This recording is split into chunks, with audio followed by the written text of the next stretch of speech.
Let's now look at tf.nn.max underscore pool 3D. In this case, we have one additional dimension, which is depth, as compared to what we had in the 2D case. And here is the input tensor that we have.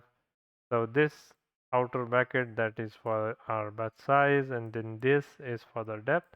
As you can see, there are two parts to it, and then inside of this we have the height, two so height. So we have two uh, rows and two columns, and then we have two channels for each of these values.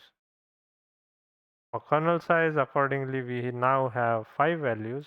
So this is for batch, depth, height and width, and then channels. And strides, we have 5 values, and we have set each of them to 1.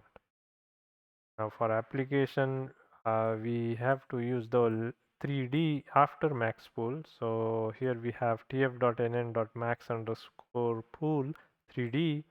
Then rest of it is the same as we have seen before in other max pool cases, that is 1D, 2D. Input is equal to input, case size is equal to kernel size, strides is equal to strides, padding is equal to valid.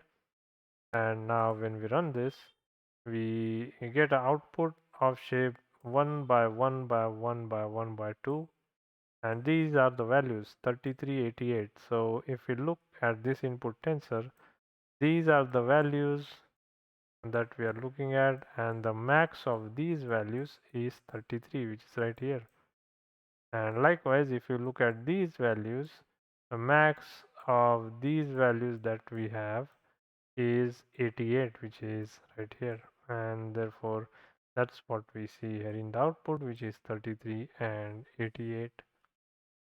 So that was it for this video. I hope in this video you got some intuition about how to use Maxpool 3D, which is a sort of specialized method for 3D case.